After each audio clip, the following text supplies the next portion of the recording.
moment my boss told me I wasn't client-facing material, I knew exactly what he meant, and I was about to prove him dead wrong.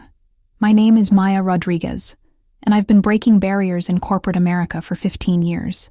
But nothing prepared me for what happened last Tuesday at Henderson & Associates, one of Manhattan's most prestigious consulting firms.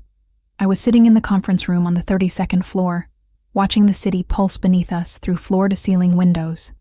The morning sun cast long shadows across the polished mahogany table where I'd just finished presenting my quarterly analysis to the senior partners. My hands were steady, my voice confident, my data flawless. "Excellent work, Maya," said Richard Henderson himself, the silver-haired founder whose portrait hung in our lobby. "Your insights into the Blackstone merger are exactly what we need." I felt that familiar surge of pride. After climbing from junior analyst to senior director, moments like these reminded me why I'd sacrificed countless weekends and family dinners. Then came the punch to the gut. "However," Richard continued, adjusting his wire-rimmed glasses, "for the client presentation next week, I think it's best if Marcus takes the lead." My stomach dropped. Marcus Wellington, my junior colleague by 3 years, looked as surprised as I felt. He'd contributed maybe 20% to this project, spending most meetings scrolling through his phone or making jokes about his golf handicap. "Sir, I'm not sure I understand," I said, keeping my voice level despite the fire building in my chest. "This is my project. I've been working directly with Blackstone's team for months." Richard's smile was patronizing, the kind I'd seen 1,000 times before. "Maya, you know I value your analytical skills tremendously. But this is a delicate negotiation with very traditional clients. Let's say they're more comfortable with a certain type of presentation style." The room fell silent, except for the hum of the air conditioning. I could feel the eyes of the other partners on me, waiting for my reaction. Some looked uncomfortable, others simply indifferent. "What type would that be exactly?" I asked. Richard cleared his throat. "Marcus has that commanding presence. You know how it is with these old-school executives. They respond better to authority. Authority." The word hung in the air like a slap. What he really meant was they responded better to a tall white man in an expensive suit than a Latina woman, no matter how qualified she was. "I see," I said, my voice barely above a whisper. Marcus finally spoke up, his cheeks flushed with embarrassment. "Richard, I really think Maya should present. She knows this material better than anyone." I appreciated his attempt at solidarity, but Richard waved him off dismissively. "This isn't personal, Maya. It's about what's best for the firm. You'll support Marcus from behind the scenes, provide him with talking points. Your work will still be recognized. Behind the scenes, like I was some kind of ghostwriter for my own career." I gathered my papers with mechanical precision, my training in corporate diplomacy keeping my expression neutral. "Of course, sir. Whatever's best for the firm." But as I walked back to my office, my reflection in the glass partitions showed the truth. A successful woman whose expertise meant nothing when it came time to face the clients. I sat down at my desk, staring at the family photo next to my computer. My parents, who'd immigrated from Guatemala with nothing but hope and determination, beaming with pride at my MBA graduation. They didn't sacrifice everything for me to be invisible, I thought. That's when I made a decision that would change everything. I wasn't going to hide behind the scenes anymore. I was going to that client meeting, whether Richard liked it or not. The elevator ride to the 45th floor felt like ascending to a battlefield.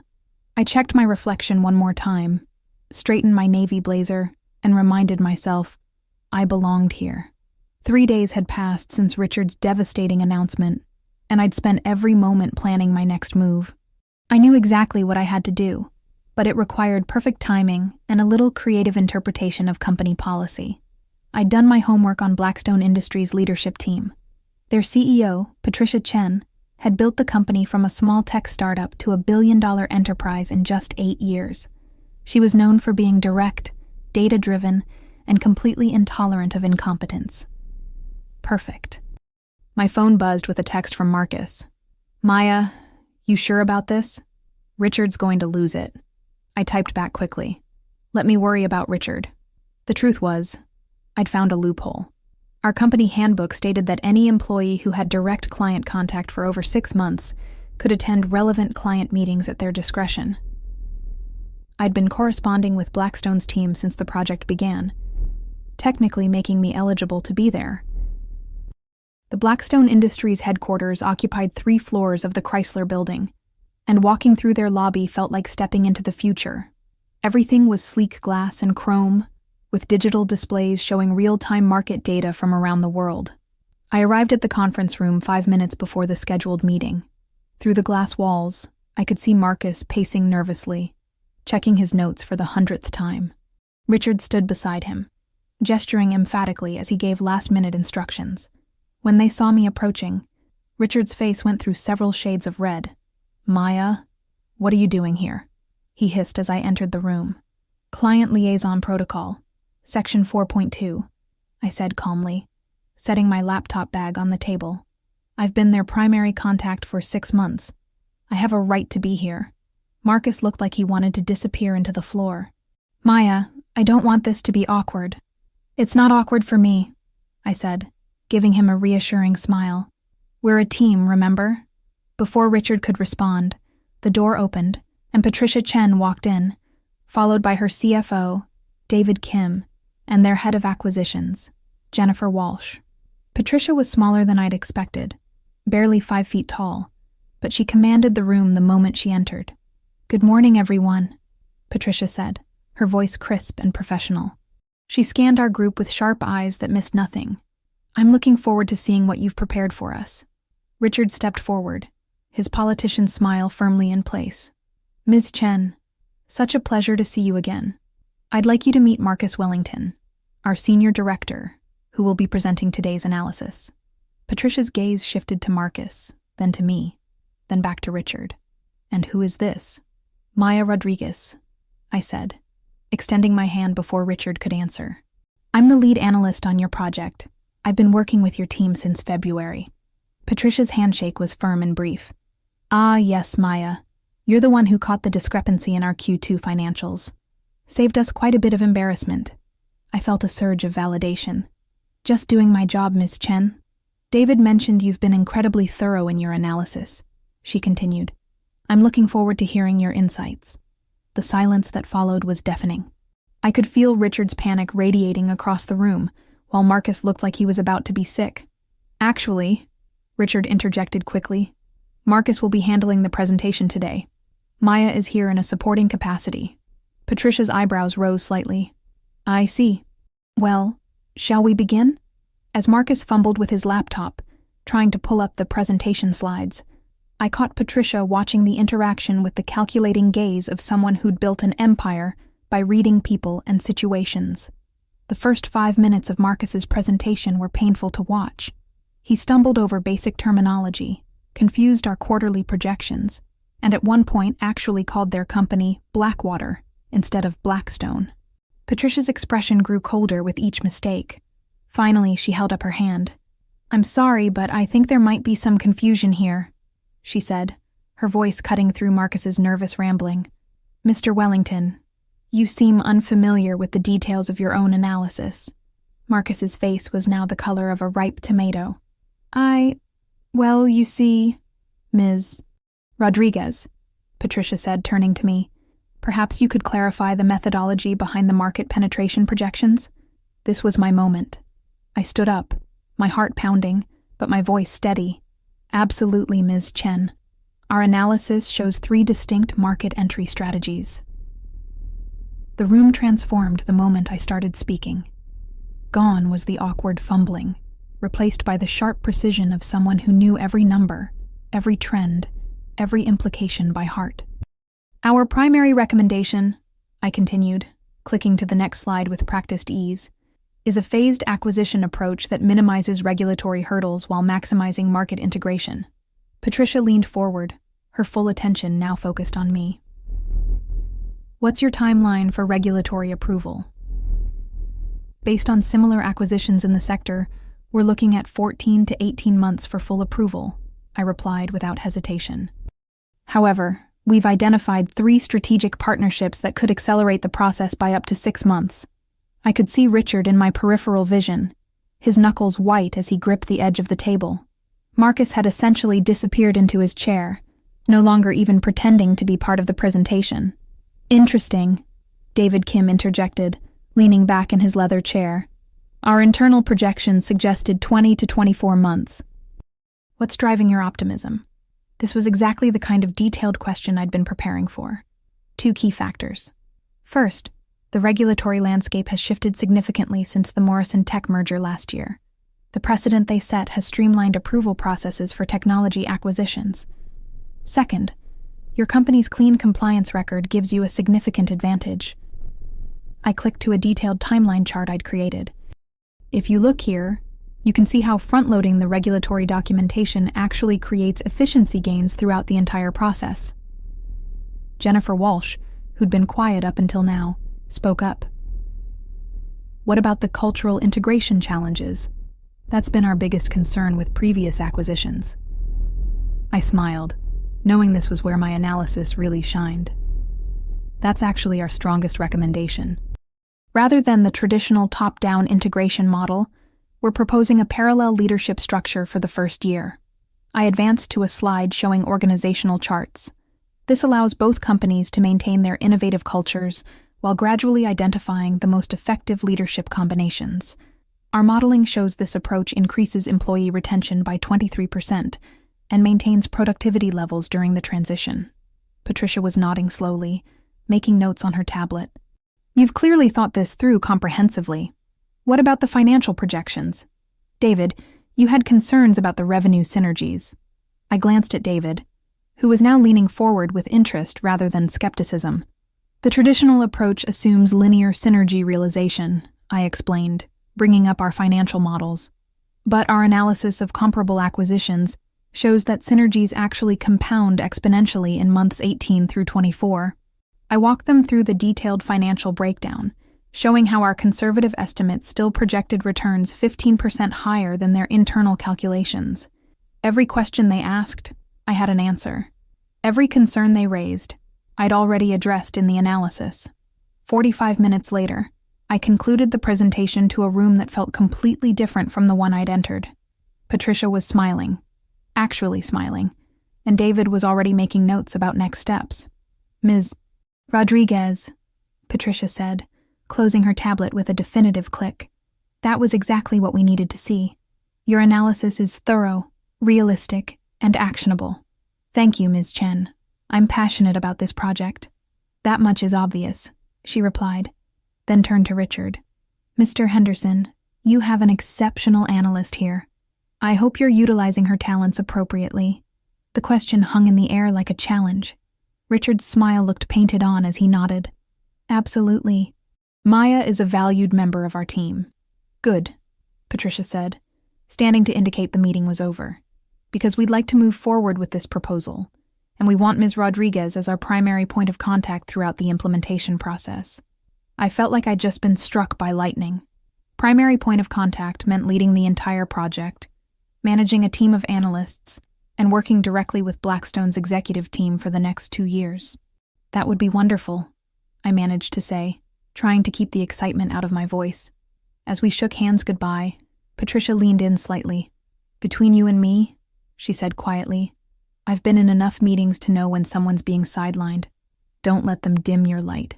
Walking back to the elevator, I felt like I was floating. Marcus fell into step beside me, shaking his head in amazement. Maya, that was incredible, he said. I'm sorry about everything. You deserved to present from the beginning. Thanks, Marcus, I replied. I appreciate you saying that.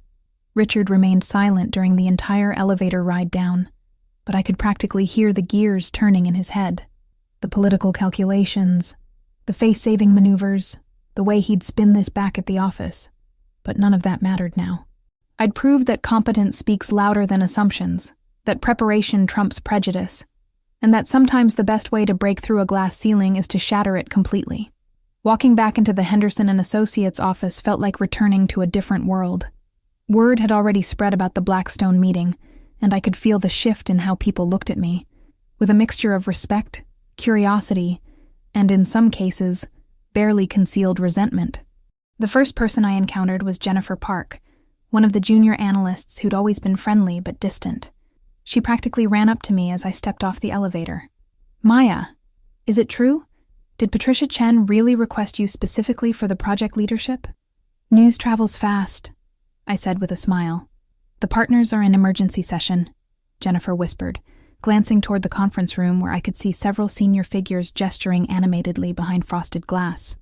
Richard looked like he'd swallowed a brick when he came back. I wasn't surprised. In the corporate world, moments like these create ripple effects that extend far beyond a single meeting. Patricia Chen wasn't just any client. Blackstone Industries represented Henderson and Associates' largest account, and her explicit endorsement of my work couldn't be ignored or swept under the rug. My phone buzzed with a text from my sister Elena.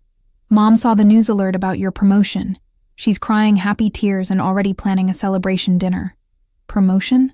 I hadn't heard anything official yet, but apparently word was spreading beyond the office walls. A quick Google search showed a brief mention in the business news. Blackstone Industries selects Maya Rodriguez of Henderson and Associates to lead major acquisition strategy. I was still processing this when my assistant, Kevin, appeared at my desk looking slightly overwhelmed. Maya, your calendar is exploding, he said, holding up his tablet. 3 interview requests from business publications, calls from headhunters, and Richard wants to see you in his office at 4 p.m. The afternoon flew by in a blur of congratulatory emails and carefully worded responses to media inquiries. By the time 4 p.m. arrived, I felt like I'd been running on adrenaline for hours. Richard's office was exactly what you'd expect from a senior partner. Mahogany everything, leather-bound books that probably hadn't been opened in years, and photographs of him shaking hands with various politicians and celebrities. He was standing at his window, looking out at the Manhattan skyline, when I knocked. Come in, Maya. Close the door behind you. I sat down in one of the chairs facing his desk, waiting for him to speak first. The silence stretched between us like a taut wire. Well, he finally said, turning around with an expression I couldn't quite read. It seems I underestimated you. I prefer to think you just hadn't seen me in the right context, I replied diplomatically. He sat down heavily in his chair, suddenly looking older than his 62 years. Patricia Chen called me personally after you left. She was quite explicit about her expectations for this project. She strikes me as someone who values directness. That's one way to put it. Richard leaned back, studying me carefully. She also made it clear that Blackstone's continued relationship with this firm depends largely on their confidence in your leadership. The weight of that statement settled between us. Blackstone Industries represented about 30% of Henderson and Associates' annual revenue. Patricia hadn't just endorsed me. She'd made me essentially untouchable within the company hierarchy. Maya, I owe you an apology, Richard said finally. My assumptions about client preferences were outdated and unfair to you. I appreciated the admission, though I suspected it had more to do with business necessity than genuine reflection. I understand the pressures of client management, Richard, but I hope this experience shows that competence and preparation matter more than surface-level comfort. Point taken. He pulled out a folder from his desk drawer. Which brings me to why I asked you here. The partners met this afternoon, and we'd like to offer you a promotion to Senior Director of Client Strategy, effective immediately. This comes with a 35% salary increase, equity participation, and your own team of analysts. I tried to keep my expression neutral, though inside I was celebrating. I'm honored by the offer. There's more, Richard continued. We're also recommending you for the Fast Track Partner Consideration Program. If your performance continues at this level, you could be looking at partnership within 3 years, instead of the usual 5 to 7. Partnership. It was the goal I'd been working toward since my first day at the firm, but had seemed impossibly distant just that morning. I accept, I said without hesitation. Richard smiled, the first genuine smile I'd seen from him all day. Excellent. HR will have the paperwork ready by tomorrow morning. And Maya, Patricia Chen wasn't wrong about one thing. We should have been utilizing your talents more effectively from the beginning. As I walked back to my desk, I thought about the phone call I'd make to my parents that evening, about Elena, who'd always believed in me even when I doubted myself, about all the women who'd come before me, fighting similar battles in conference rooms and boardrooms across the country. My computer screen showed 17 new email notifications, including one from Patricia Chen with the subject line, "Looking forward to working together." I opened it to find a brief but meaningful message. Maya, today's presentation confirmed what I suspected from our previous interactions.